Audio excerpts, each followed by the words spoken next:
Hello everyone, in today's video I want to talk about another tier list of Mass Effect Squadmates from the Trilogy, but this time in the combat way. What I mean by that is how well they do during combat against any kind of enemies, either that being Reapers, Collectors, etc. So here we have Meta, which if you know what it is, I don't need to explain it, but for those that don't really know and just clicked off by chance, meta is basically the highest tier, the best way, most efficient way to do your objective. Pseudo meta is mostly the same thing, but just a bit lower. Average is your average character. They're nothing too special during combat. Niche weak, they only are good in certain situations, otherwise they are really weak. And finally tropics, just never pick them during combat because they are really that bad.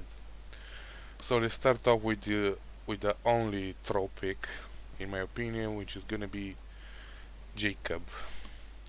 Jacob only has incendiary ammo and the pull ability, which Mass Effect 2 is not really that special. I mean, biotics Mass Effect 2 are really nerfed a lot compared to the first game and third games. So, and just for a reference, I will not include the Citadel DLC Combat Simulator because that's another whole big story on its own. So, I'm only talking about the the missions themselves in story where you can take them, or in side missions, not DL, not necessarily DLCs, if you catch my drift. Anyway, moving on from the only tropic here. Next up we have Ashley, and she personally is almost a meta character, because in the first Mass Effect she can use, and here I will not talk about Legendary Edition, I will talk about the the normal versions of the game, not Legendary Edition.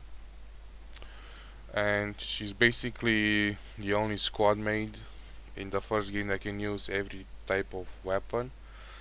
And if you know that you can pair her to have her use sniper rifles and shotguns with explosive ammos, which are really broken in the first game.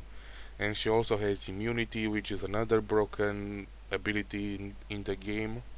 And she basically can hold off against anything, against biotics, get or any melee creature, especially Taurian creepers, which if you wanna do a run on insanity difficulty, Ashley is really good. Is really good for you, and she almost never dies. So she's very good at that. Other than that, nothing about her. Next up is Edie. Edie is an average character, but I always say that she has Incinerate and Overload, which are really very good abilities to use to disarm the enemies of their shields or armor, to destroy it. The decoys are not that useful most of the time, and whatever else she has, not that special. Oh boy, Euros.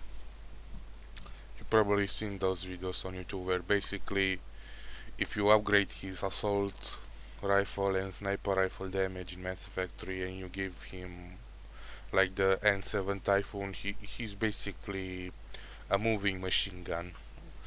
He's basically the Mass Effect equivalent of an MG42 from World War II, if you catch my idea.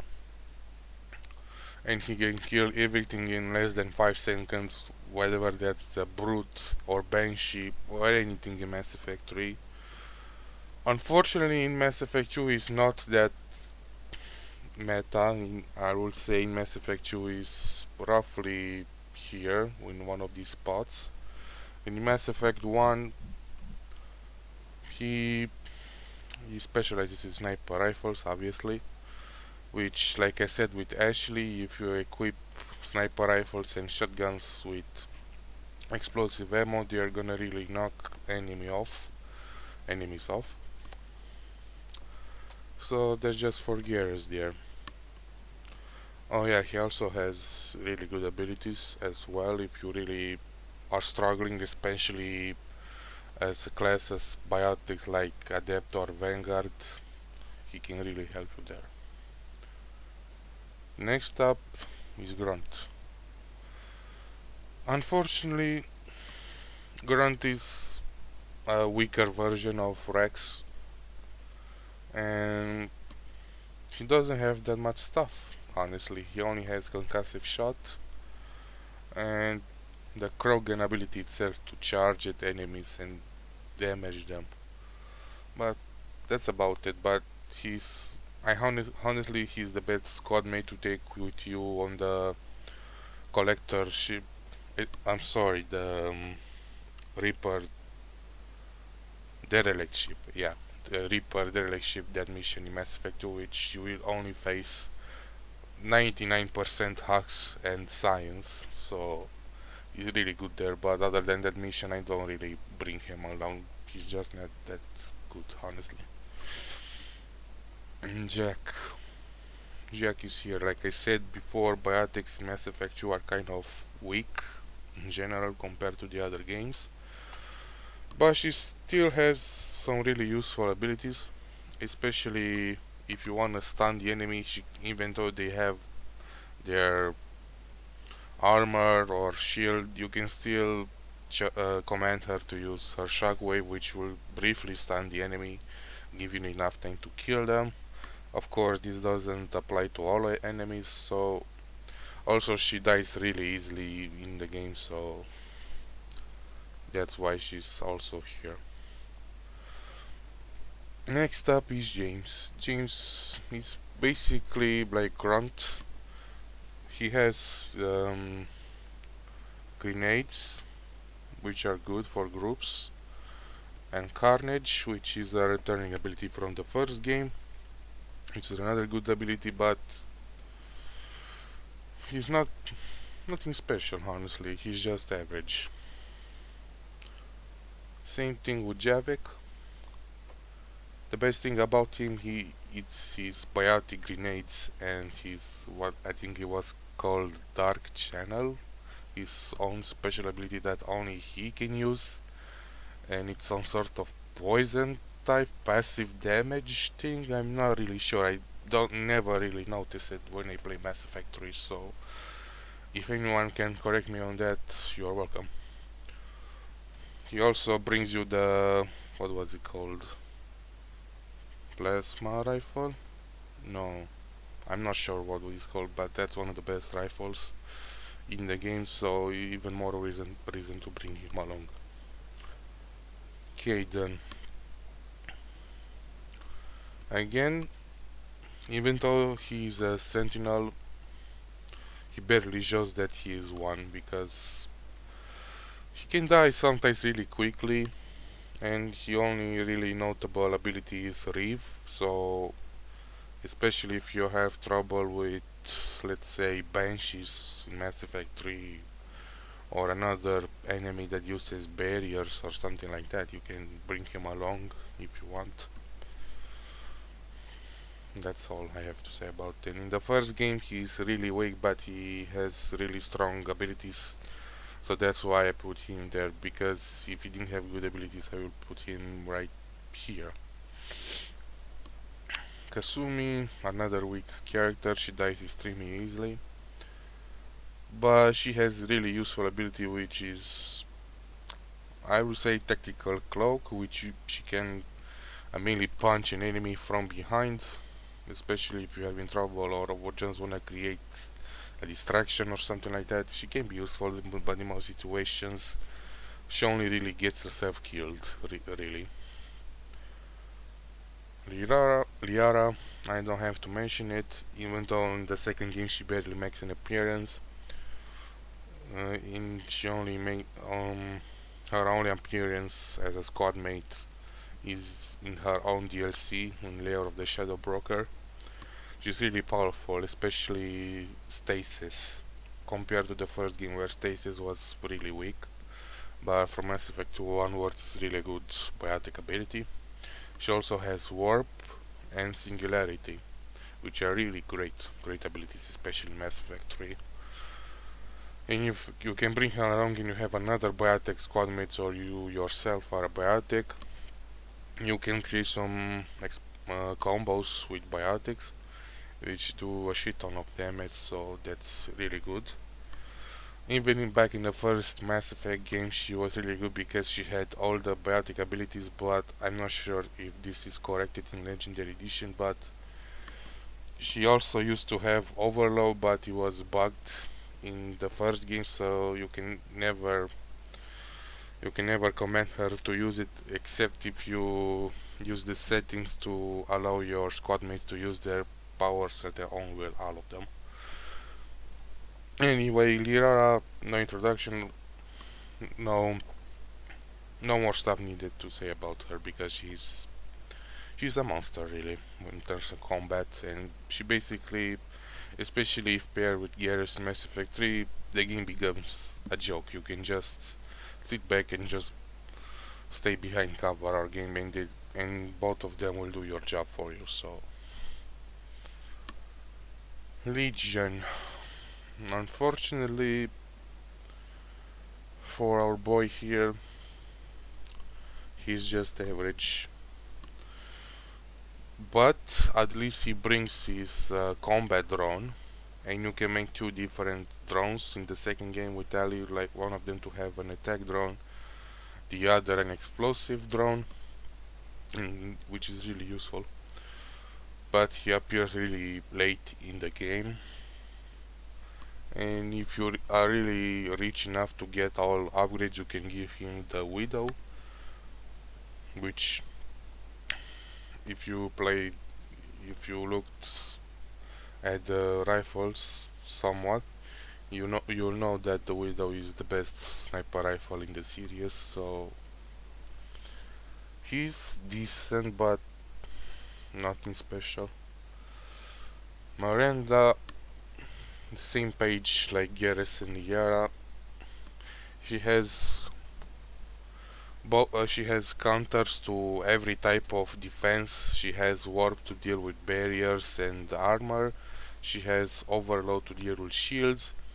And what brings her here, especially, is her passive ability to buff your and your other squad mates' health or damage depending on what you want, which is really incredible, and only she can do it. That's what brings her here. More than another weak squad mate for combat. His only notable ability is Incinerate, and beside that there's nothing really. Neural Shock might come in clutch sometimes, but again, he's really weak. He, like Kazumi and Jack, he dies really quickly, so you'll have to babysit him a lot. So if you're not that type, you do not enjoy that kind of thing to babysit your team, then do not bring him. Samara, she has pull, throw, and reeve, which are decent biotics, but I only put her here because she has reeve, because reeve is one of the best biotic abilities in the series. If she didn't have reeve or have some another generic, let's say, I don't know, like Shockwave or something, maybe I'll put her here, but because of reeve I'll put her here. So let's go. Tally, again. In the first game I will put her right here, even though you're fighting Get, and she has all the counters for Get in the first game. Biotics are really broken, and if you paid attention to what I said, if you equip sniper rifles and shotguns with explosive ammo, you already won most of the time if RNG doesn't doesn't throw you over or something like that. But in Mass Effect 2 and 3 she has the combat drone, which is a very unique ability to engineers because she is one, and she's really good to harass enemies or distract them. But outside of those cases, she's not going further or lower. Thane. Thane, she's an underrated character, I'd say, for combat because he's not really picked a lot in Mass Effect 2 unless you are really big fan of him. He has throw, which is not really that big of a deal, but he has warp, which is arguably the best biotic ability in the game. He also uses sniper rifles, which sniper rifles are really good for your squad mates, especially what was he called, the Incisor, that blue burst rifle, sniper sniper rifle. I think that's what it's called. I'm not sure. Which normally, if you use it, it's a really weak rifle, but on Tane, or if you wanna bring it to Zaid or Garrus, it's also good on them as well. I'll just leave him there. Next up, Rex. Even though he's only joins you as a full squad mate in the first game, he's sort of like Ashley. He has immunity, which is a busted ability. In the first game, I heard it was nerfed significantly in the remastered, but in the original, another busted ability. He also has some biotics like throw and warp, and if his shields go down, he can also use barrier or what is, I'm not sure what was called, that thing that restored your shields. But Rex is almost unkillable in the first game. He has three abilities to regenerate or bring survivability up his to sorry, I'm not sure how to say it, but basically what I want to say is that he has three ways to make sure he survives and almost never dies during combat, so you can bring him with you anywhere in the game, as he will basically take the aggro from you, as he will charge to other opponents and others will charge for him if they are not obsessed with you, which is good because he can take a lot of damage. Even though in the first game you can have more health than Rex, which is a bit stupid, but that's just game design in a nutshell.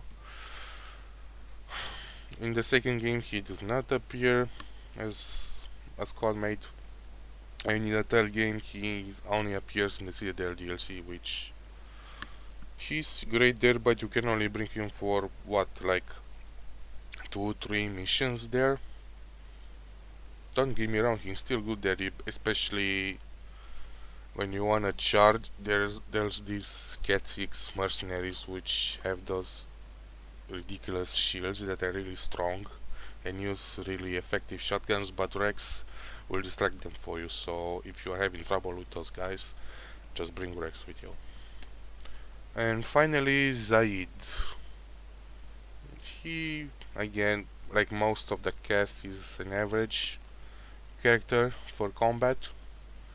His most notable ability is his Inferno grenades, which do a lot of damage and can panic an enemy to...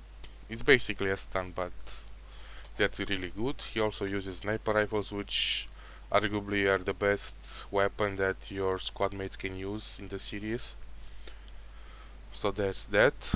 Outside of it, he only has concussive shot, which is nothing special. So he goes there. I hope you all enjoyed this list. Sorry if I stop myself from talking sometimes or take a lot of pauses. I'm just not used to this kind of thing. But yeah, thank you for watching this video. Leave your feedback in the comments if you want to, and let's have a respectful chat. and I'll see you whenever the case might be. Goodbye.